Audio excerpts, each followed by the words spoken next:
Hello, here we are again. Craig Wealand with me. Hello. He's from mansiondelingles.com. You can see there the website. And he also has a wonderful podcast, English podcast.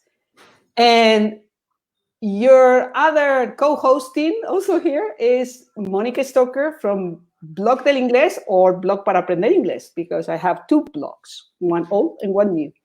Okay, so today, what's the subject for today, Craig? Well, good morning, good afternoon, good evening, wherever you are in the world. And today we're going to speak about what everybody else is speaking about, COVID-19, the current coronavirus pandemic, and hopefully give you some vocabulary and some tools that you can use when you're listening to the news in English and you're practicing your English or you're having conversations with English speakers. We think it will be very useful for you to know some of the vocabulary that you're hearing in the English-speaking world. So what's the first word that will be useful for the listeners to know, Monica? Okay, I want to say that we're going to try to divide the vocabulary between medical words and non-medical words, because it's like two types of vocabulary. And so the first word I want to mention is the word to infect. And here I want to make a comment on this, because in Spanish we have one verb that is contagiar, okay? But in English, this word is not a verb. Contagious is an adjective. So for example, the disease is very contagious. But wait a minute, I'm going to put all these words here. So to infect, what we're going to use for contagiar is to infect. Okay, that's the verb. Or we can use, there are other ones, like for example, to pass on, to transmit the virus, or to spread. When there's a lot of people, a population, you talk about spreading the virus. That is also contagiar, because in Spanish, we don't have that difference, okay? So, infect, or to pass on, or to transmit, para contagiar. Or spread, that is not mentioned there on the written banner. Okay, then we have, Craig, what do we have? Let's say hello I saw Gemma was here. Okay. Yeah, Gemma's been joining us every week. Hello, Gemma. Thank you for joining us. Gemma always joins in. It's good to see you here again. Hi. The next one is to catch, because you may have heard the expression to catch a cold. You can also obviously catch diseases, and the virus is something you catch. It's an irregular verb, so be careful. The past of catch is caught. So I know someone who caught the virus 2 weeks ago, and with the participle, he has caught the virus. So to catch something, to catch the virus. The phrasal verb to come down with. It's a 3-word phrasal verb, and you also come down with a disease. You can come down with the flu, you can come down with a cold, and of course you can come down with a virus. So that phrasal verb you hear occasionally on the news when people come down with a virus. Apart from catching something, you can also get it. Very common verb, to get. So you can get the virus. I know someone who has got the virus. Yeah, then in Spanish is como, in Spanish from Spain is coger el virus or pillar. But not in Central America. No, not in Latin America. No. Latin America is not a good word. Coger or pillar un virus, no?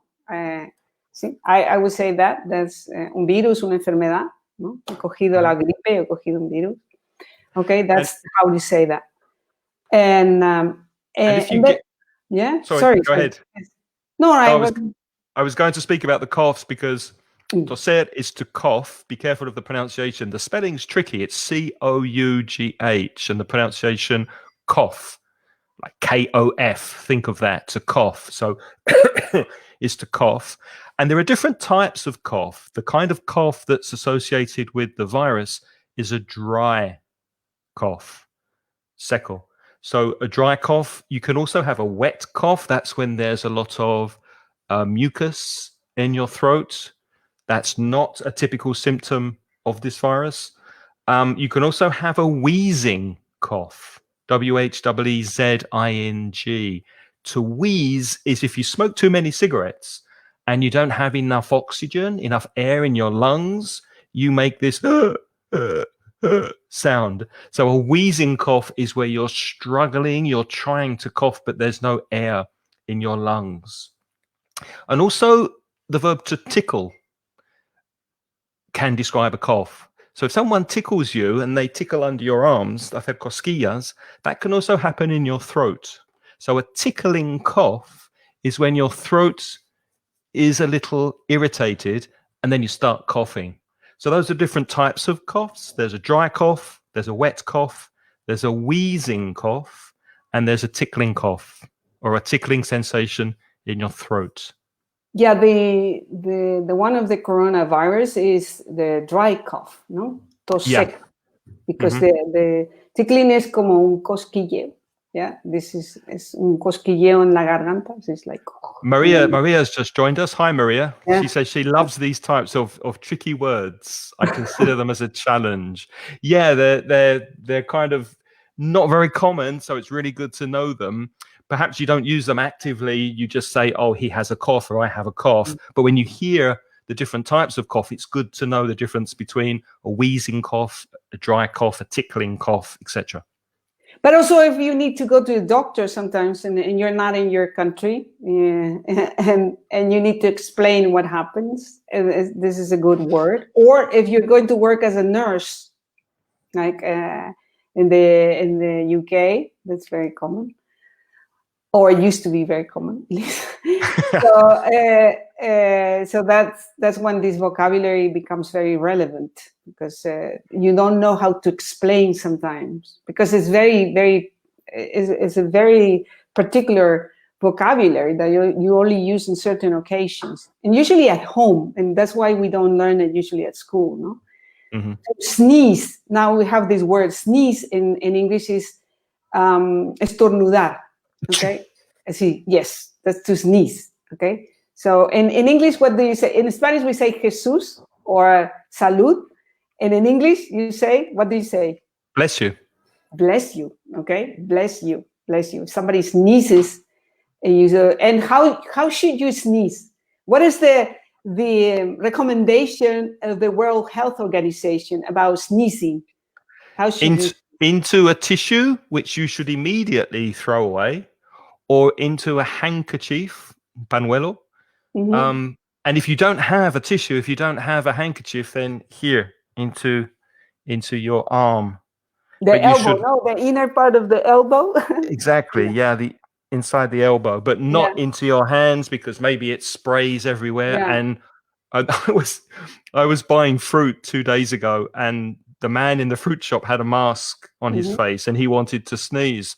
So, of course, if you sneeze in a mask, it's horrible. So in the shop, he took off his mask, he sneezed, and then he put the mask back. So it was no use. What's that for? Unbelievable. Yeah. Maria's asking about itchy, Monica. Yeah. How can you use itchy? Itchy is when you want to scratch. Oh, Maria. Okay. So you can have an itchy nose or an itchy hand. So if it's itchy, you feel like you need to scratch it. How do you say that in Spanish? If it is itchy, es que te pica. Picar. So if something itches, me pica. Okay. This is. I think. Is it a symptom for children? I think could be a symptom for children, because there are certain symptoms of the coronavirus that are only for certain people that are not very common, but it could be that you get some bumps and it's itchy. Do you know what it means, Monica, if your hand is itchy, if the palm of your hand is itchy? Do you know the significance? No. You're going to get money. Oh, you mean in a figurative way? Yeah, if your hand is itchy, you're going to get money. Well, That's what my mum said. Yeah, but this is like something of itchy. I wanted to write that word so people, perhaps they don't know how to write it, itchy. that if you get, but this, where does it come from? Does it come from the countryside? Farmers used to say that, because sometimes you have these expressions that all knowledge or from people that live in the countryside, and they say these kind of words or expressions, you know. Possibly, yeah. It could be from farmers, yeah. Farmers. It could be from farmers.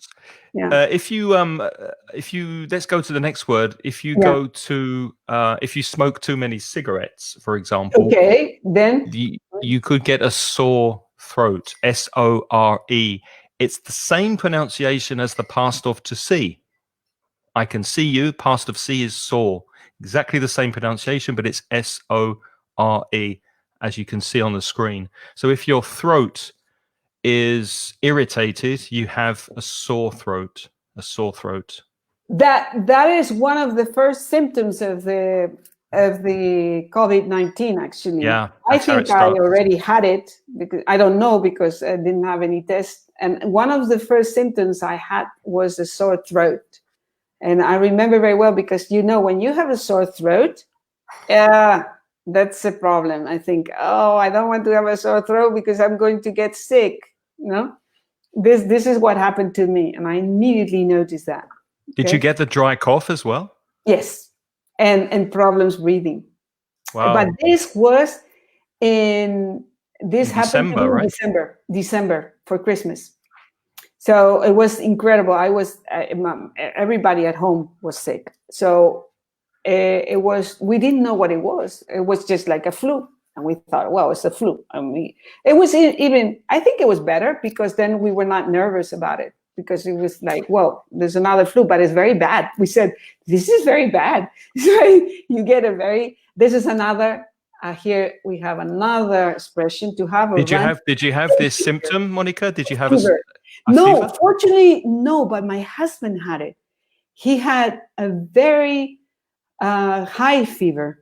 It's like, well, centigrades, he was 39, 40, was very high, and just one day went just up the sky. To have or run a temperature or a fever. Funny thing with this expression that I always thought about this, the difference with Spanish is that in Spanish we say tener fiebre, but no tener una fiebre, no?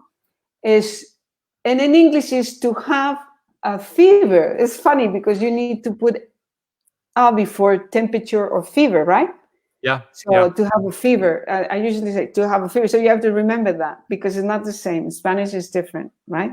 To have a fever or to run a temperature also. And speaking of running a temperature, another collocation with run is to have a runny nose. And if your nose is running, it's not physically running anywhere. It means that there's mucus and there's liquid coming out of your nose. So a runny nose is when you have a cold or maybe the flu, and you have lots of liquid and disgusting things running like a tap out of your nose. But that's not a symptom of the virus, I think. That's not one of the symptoms. No, it is. It is one of them. It is. Okay, I apologize. It is. No, I don't know. I read many, because there are many different symptoms, and I read and different sources, and one of them is a runny nose. In fact, I had a runny nose. My husband had a runny nose. Not too much, but we did have that. Runny nose is funny, because in Spanish, we use tener mocos. We don't speak about nose. So we say, tengo mocos, or like, and in English is, I have a runny nose, no? My nose is running. My nose is running, no? My nose is running like running from a race, no? So it's funny, it's a funny adjective there, runny nose, tener mocos. Yeah. And then we have, well, this is the thing. This is my turn, no? You did runny nose? Yeah, you take the next one, Monica. Respiratory disease. I wanted to say that this is very Latin, so it's very easy to remember, because respiratory, it comes from Latin. So, and then the word disease is another word for illness, okay? Do you know the difference between illness and disease? I'm thinking. What is the difference? I don't think there is a big difference there. No, there is not. No, I think disease, we use it more when it's an illness that is spreads everywhere, or no? No, I'm not too sure. I think they're very, very close synonyms. I think maybe an illness could be más amplio, like the many other things wider, could be an illness, wider, and a disease is more specific. For example, AIDS is a disease, or hepatitis is a disease. That's why I said that it spreads. Disease like AIDS, a disease. Okay, the next one. Oh, this is a good one because everybody's asking me, how do you say vacuna? And they all get like, what? So this is your term. So it's vacuna is vaccine. Vaccine. Be careful of the pronunciation. Vaccine. And the verb is to vaccinate. So we hope that in 12 months or maybe quicker, then there will be a vaccine available, and then you can vaccinate yourself or go and have a vaccination. So the noun is vaccination, and the verb is to vaccinate, to administer a vaccine. We hope that will be available in 12 months. Yeah, and this is a word that is easy to remember because it's not so far away from Spanish. Is there a connection to cows? Vaca? No, I don't think so. I don't think so. But I don't know exactly the origin of the word, but the word vacuna, it's similar to vaccine, though. Well, it has some kind of similarity, but at least you can remember that, no? Vaccine, because it's the same beginning, at least, the same beginning, okay? The prefix va is the same, vacuna, the suffix not, it's like vaccine, there's a vaccine. And now we go into non-medical words. And the first one we have here is to be on lockdown. We're all very familiar with that, aren't we? Yeah, we're all very familiar. By now, I think everybody knows this word. In Spanish, is confinamiento, the word that we have to, I don't know if you mentioned this word, if you have it on the list, is quarantine. Okay, so quarantine would be the reason why we are locked down, because it's also a verb, no? It's a noun and a verb. So we can divide it into phrasal verb. We can divide it into two, like locked down. The reason why we are locked down is because we are in quarantine, isn't it? No? Yeah, exactly. And if you think about it and you break up this compound noun, lock is cerrar and down is hacia abajo. So really, if you think about it, they go very well together because they're locking us down and they're keeping us at home and quarantined in a place where we can't contaminate anybody else. So we are on lockdown. You can use the expression to be on lockdown. And I think in Spain, they're going to lift the lockdown slightly in the coming weeks. So I think slowly more people will start going to work. So the lockdown will not be as severe as it has been. Now we have, I don't know exactly what is this. Cabin fever. Cabin fever is the next expression.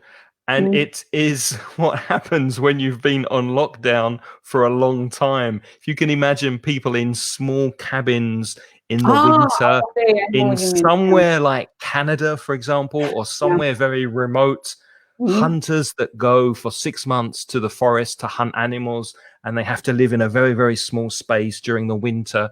You go a bit crazy, you go mad.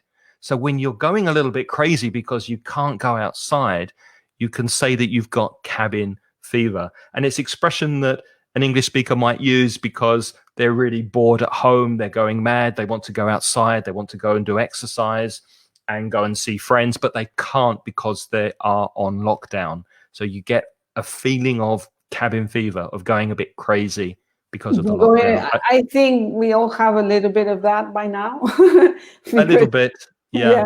Because it's been a long time already. So what should you do, Monica, if you suspect you might have the symptoms we mentioned earlier? What should you do if you think you might have the virus? Oh, you should stay at home. You should be locked down. That's the next expression. Yeah. Yep. Self-isolation. Oh, self-isolation. I thought it was outbreak. Sorry, I don't know. Oh yeah, we can outbreak. That's my fault. That's my mistake. I apologize. Okay, yeah. Outbreak was an outbreak is you can explain it. No, I can explain it too. But outbreak is I don't know the word in Spanish. It's the outbreak of a virus when it goes out to the public. Yeah, I don't know the expression in Spanish now. I know what you mean. Es ha sido una. This is improvising. I'm just checking it now. Brote. Brote. That's it. Brote. I couldn't remember the word. Brote. Hay un brote. There's an outbreak of, for example, there are many illnesses, and not many, but some illnesses or disease that at schools you have to be careful with because there's an outbreak, and then the kids have to stay at home. Mm-hmm. And it's not only this virus, but many other diseases. You have an outbreak. For example, chickenpox, measles, paperas, y sarampión. You have outbreaks. That's the word, outbreaks. So suddenly, somebody starts having this, and then everybody can get infected. So what they do is they tell the parents to they more or less prevent the parents from taking the kids to school. So to stop the outbreak. And it's another compound noun, those two words together, out and break. And if you change the order of those words, you get the phrasal verb to break out. If you think of a prisoner who escapes from prison, they break out of prison. So outbreak has a very similar meaning. It means the disease or the virus has broken out into society. So there has been an outbreak of the virus. An outbreak of the virus. Yeah. And then you've got a more Latin expression, self-isolation. Yeah, this is the one I mentioned before. If you do get symptoms, it's a good idea to self-isolate. So aislar is to isolate. Yeah. Aislar, and you do that to yourself. So you decide and you control your own isolation. So the hospital isn't quarantining you. You are doing it to yourself, and that's why it's self-isolation. You keep yourself at home and you don't mix and socialize and have any contact with anybody. So you are in self-isolation. The preposition is in. Or you can use the verb to self-isolate. Yes, self-isolate. Let me see if there. Okay.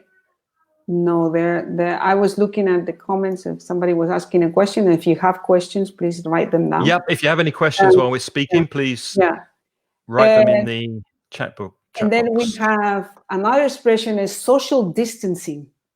This is what we're going to have to do as soon as the lockdown is over.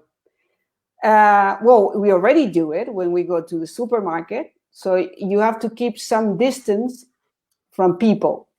People talk about 1 meter, 1.5 meters, or 2 meters. Okay. And normally, well, you do this every time you go shopping, or every time you meet with someone, for example, with the neighbors, or you have to keep this social distancing, which is sometimes is quite difficult because you're not used to it.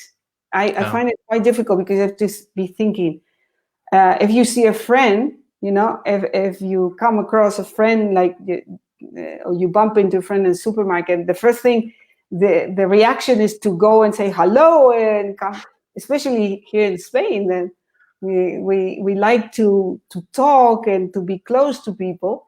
This is very hard. It's a very hard measure.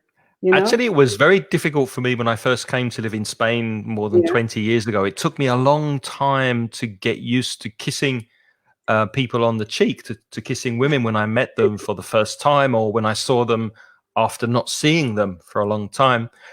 As an English person, we don't do that in the UK. No. So it took me a long time to get used to greeting women with a kiss. And now I'm used to it. But now, of course, I have to get used to not doing it, because you don't kiss people anymore. You don't shake hands when you meet somebody.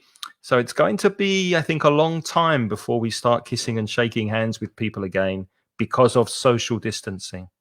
Social distancing. Yeah. Now you have another expression here.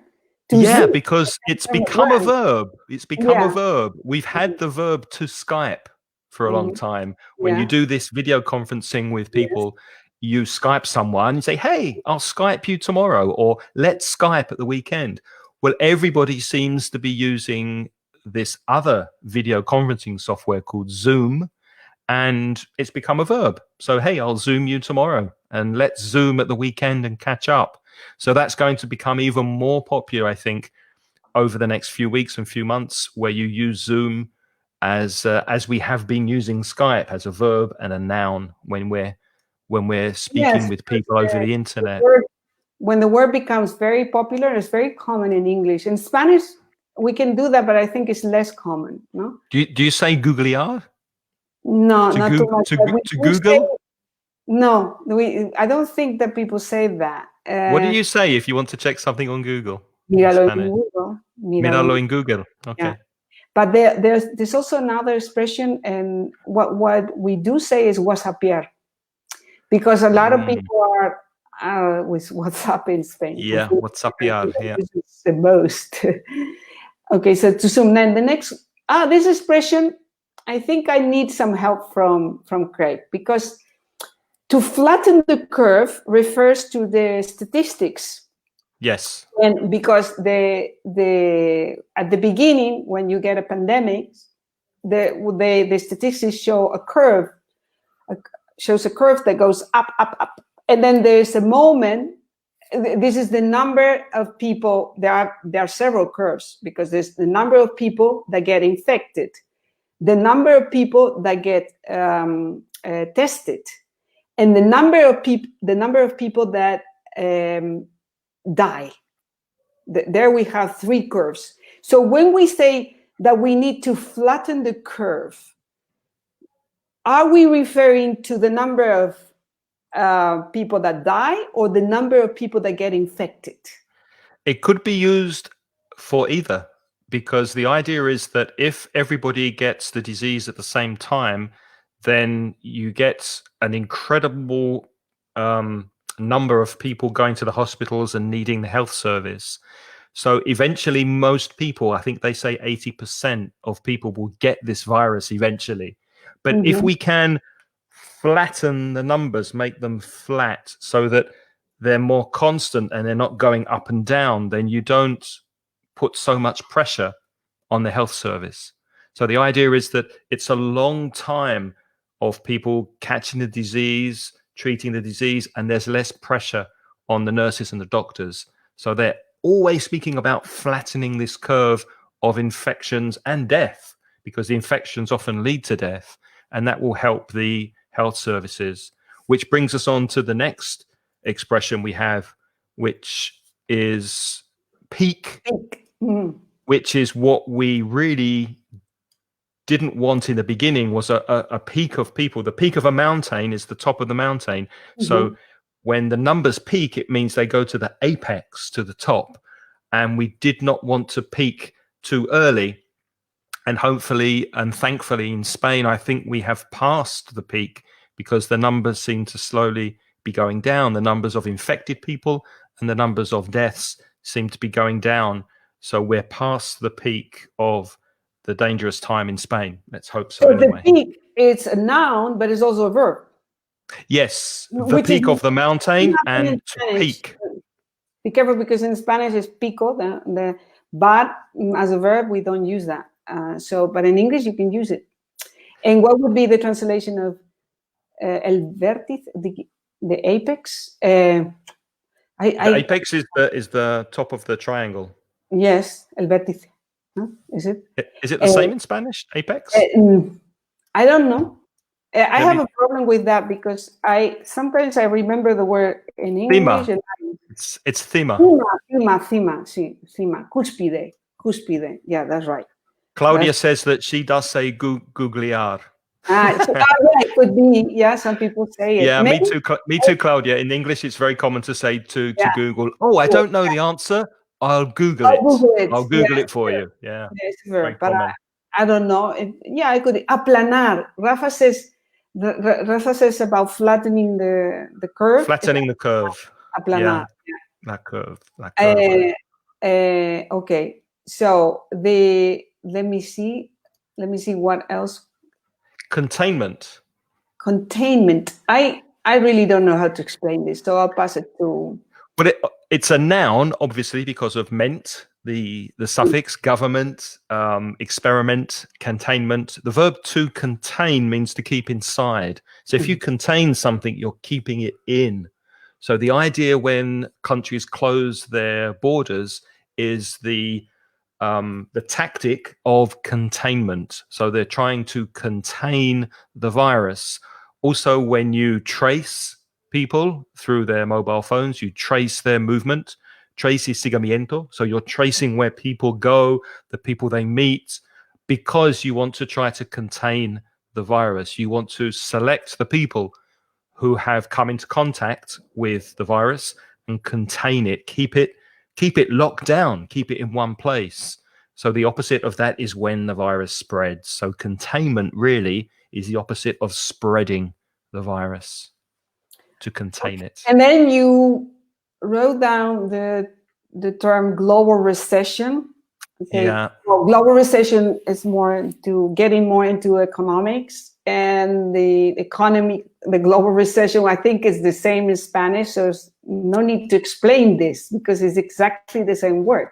Recesión global. Okay. Oh, okay. Perfect. So it's the same. But I wanted to also, in England and in the UK, at the beginning, they started with a theory called herd immunity. Do you know this term about herd immunity? Herd is rebaño.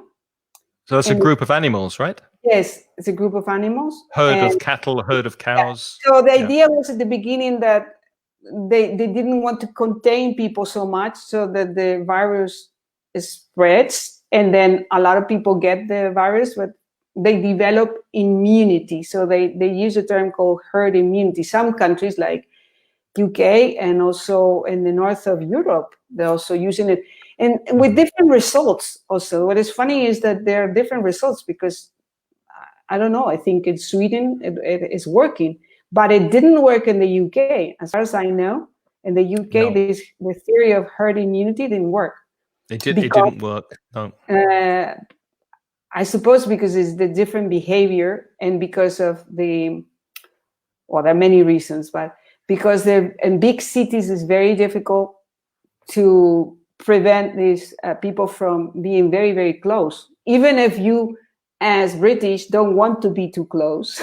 If you're in London, for example, you have many people from different countries, and people are very close, and in the tube or everywhere. In the pubs, going to the pubs and drinking. Yeah. Certain areas is very crowded. So, and I think one of the differences, obviously, in Scandinavia, countries like Sweden, Denmark, Norway, they have very good. Iceland, they have very good health services, and they have lots of equipment. But also, it's not as densely populated as the UK. So you have fewer people in the spaces, and they were respecting social distancing more.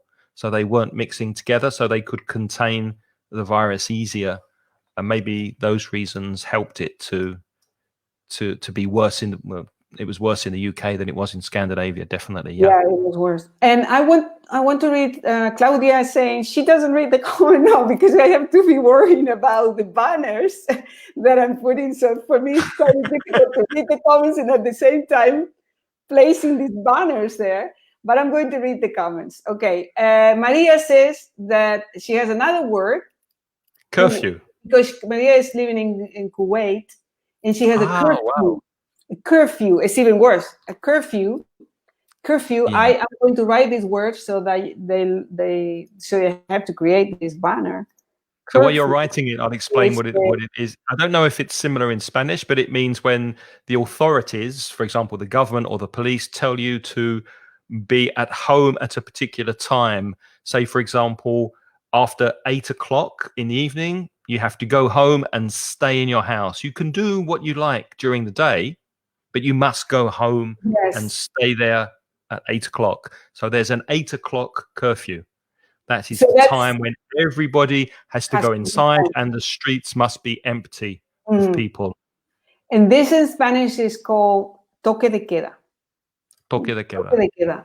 Okay, so curfew is toque de queda. I don't know the origin of the word curfew. It sounds very Germanic. Okay, and then Rafa is saying, I have a question. If you do like that, I didn't know that you could do that. Oh. I just pressed there in the You knew that. We did that last week. No, we did that before. I didn't know. Okay, Rafa, contener, but I don't know the noun. The noun, contain. In Spanish, containment. Contenimiento. Right. No, I don't know the noun either in Spanish. Contener, contenido, but not contenimiento. It could be, maybe. Contenido is content. Yes, exactly. Corrected me. Yes, contenimiento I never heard, but it could be that you use that, no? I don't know. Maria Martin. Hi, guys. It's a pleasure to hear you. How about the conspiracy theories about the origin of the verbs? There are different explanations. Oh, this is a very difficult subject because there are theories. Well, what do you think, Monica? Do you think the virus originated in a laboratory in China and it got to the market? Because today they were saying that in America, they detected coronavirus in December from, I think it was Washington, the state of Washington. So they found the virus in America before the Chinese released the news that it was in China. So one possibility is that it originated in America and not in China now. But who said that? It was on the news today on the BBC. Be careful, because what I do now, I always have done this, but I go over several newspapers, but real newspapers, not only Facebook and all that, because this is the problem, that there are fake news everywhere. So you have to know the sources, and usually traditional newspapers always took care of the sources. They just do not publish things that whoever is saying around there, you just publish it. No, you take care of the source. So where did you read that? That's why I'm asking. Where did you read I'm almost certain. No, I tell you where I read it. A friend of mine posted it on Twitter, and it came from a newspaper from San Francisco. I think it was the San Francisco Tribune.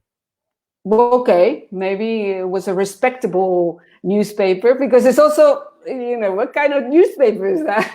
No? But I'm very cynical. I'm very suspicious, and I don't... does it really matter where it came from? Really? It's changing. I don't think it does. It's changing the world. We have to adapt. This is the reality.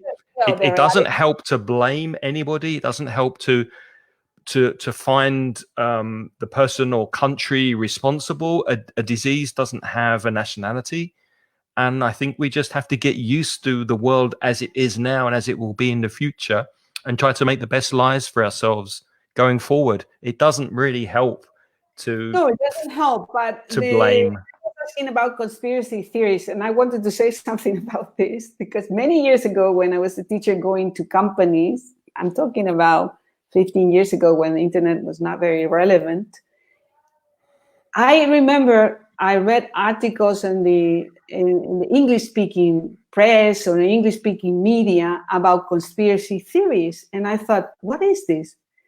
Because I never heard here the word conspiracy theories, and I thought, it doesn't exist. And now I see this everywhere, like it's spread, the idea of conspiracy theories that comes from the United States, I think. The origin of the stories of conspiracy theories spread everywhere, but the origin is in the United States. There are many people in the United States, it's like different tribes that think different conspiracy theories. And some of them are hilarious, and some of them are like, well, I don't know. At the beginning, myself, for me to be safe, I prefer to check the sources, because these conspiracy theories, sometimes what they do is they make you very nervous, because you start thinking, oh, is this true or is not true? Like, for example, there are many famous conspiracy theories, not now, in the past. Like, for example, Kennedy, he was killed by, I don't know, it's not the theory that we all know. It's somebody else who killed him. The conspiracy. And Lady Diana, was Lady Diana killed by the royal family? Was she killed by the government? Or the United States never went to the moon. That's another one. You know, that was not true. There was film in the studio, and they never went to the moon. So in the past, I remember in the past there were many of these conspiracy theories, but because there were no social media, it didn't spread as much as now. Now is when I get things on WhatsApp, like I said, what is this? It's like another story about the virus, and sometimes I get tired. I say, no, I don't want to listen to this because it won't get me anywhere. Okay, and then about the virus is the same. Like, I agree. It's I don't want to listen to this because it's too much. I mean, to deal with. No, it's too much to deal with. But maybe this is a good time to speak about where people can listen to the news and different sources where they can practice this vocabulary and hear this vocabulary, because we've got some ideas for you of where you can hear news from different sources. Here, this banner show here. Look, have it ready. So we have, if you listen to this news, CNN, BBC, Al Jazeera, Sky News, or Voice of America, for example, you can learn. You are going to hear many of these words, no? Right? Yep. So this is, and then to remember this vocabulary, well, there are apps, and I was asking today to some of my students if they knew any apps, because I want them to tell me, like, from experience, because there are many apps around, and you have to know. And I really didn't get any new ones, only Anki, that's very well known, Anki, and Quizlet, you know, to remember all these words, because every student has the same problem, that there are so many words that you have to learn, that you think, how is this possible? Like every moment, every new class, I have 10 or 20 more words to learn, and it never stops. Why is that?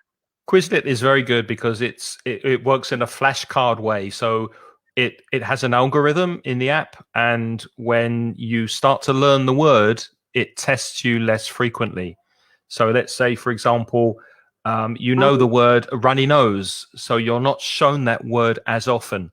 But if you make mistakes and you're not sure of to flatten the curve, you see that expression more. So Quizlet, that's Quizlet, that's one good app for vocabulary. And another one I'd recommend that's quite similar, because it has an algorithm that shows you words you don't know yet, is called Memrise, Memrize. So those two, for these new words, you can program them into the app, and it shows you and tests you that you remember them. So Memrise and Quizlet are very good. Yeah, okay. So Rafael says toque de queda, contención was the... And Rafa says Boris Johnson wanted to do the same, get the herd immunity, spreading the virus to make the population immune. No more questions. I think we don't have any more questions. So no, I think that's it. That's one more thing on vocabulary, though, because how can you remember vocabulary? The best way, obviously, is to listen to the news so that you hear and recognize the words we've spoken about today, and also try and use them. If you're speaking online with English-speaking friends, the more you use the word, if you're writing an email or speaking to someone, then the more it will stick in your mind. Just think of your phone number, for example. The more you say a phone number, the more you remember it. Your identification number, your passport number, your car license number.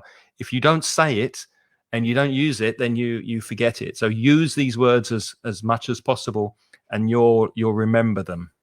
Yeah, Maria is asking one, healthcare workers, no? I know the word personal sanitario. Yeah, healthcare workers, yeah.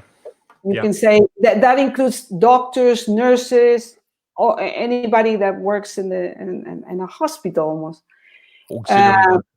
So healthcare workers, personal sanitario. That's the one word that we didn't mention. So thank you, Maria, for that. Rafa says we always have to look for a guilty person. Yeah, we always have to look for someone. You have to blame someone. Yeah. Well, yes. I don't understand why. But but I think it's also one of the reasons is because you don't want it to happen again, and if you can prevent it, maybe if you know the source, you can, for example, eating bats. If you can prevent it, you think you cannot prevent it. Great. Well, no, you can prevent it. It's just that governments and countries only prevent things that's in their interest to prevent. I mean, if Bill Gates spoke about this virus in 2015, 6 years ago, and no government did anything about it, but every year the government spend millions and millions and millions buying arms and weapons in case there's a war. If we prepared for a virus in the same way that we prepared for a war, then we wouldn't have had so many problems. So we can prepare for it. It's just that the governments don't want to because it's not profitable for them. And the hospitals are becoming privatized. There's another thing that really that I really care about. We're privatizing hospitals, and to save money, the hospitals aren't spending money to put things like masks and gloves and gowns, protective equipment in the warehouse in Almaden, because that costs money. So if it's the health service, they have these things in reserve, but because it's a private hospital, they're trying to save money. There wasn't any when the virus hit. Yeah, but this is the funny thing, that because of now we see it, that if you don't invest in health, then you have a very big problem, because now this is the economy suffers a huge damage if the health is not okay. So you can see that the investment in health is very, very important. Now and Hema agrees with us. Yeah, thank you, Hema. I'm not by myself. I'm not alone in this. Hema agrees. Yeah, exactly. No, I agree too. That it's not. I think it's because they also don't see it like something that could happen. This is another, because it doesn't happen so often. So they say, well, maybe my term, I'm not going to get any problems, any medical problems, so I'm not going to invest in that. That could be also the reason. You cannot see it. You cannot really see it as a problem. You think it's something that happens in China. This is, I thought at the beginning, remember? I have to say that it happened to me at the beginning. I thought, oh, this is something from China. Not really, that doesn't happen here, until I saw that it was happening. Yeah. Okay. Thank you very much, everyone. Thank you very much for the comments. We're very grateful that you're here, that you share this hour with us. And we hope to come back probably next week, same time, same place. I don't know. And thank you, Craig. Also. Oh, pleasure. Good to see everybody in the chat room. And we hope you're well. Please stay well, stay healthy, stay at home, and be careful. And hopefully we'll see you again next week. Okay, see you again next week. Thank you very much. Take care, everyone. Bye. Keep smiling.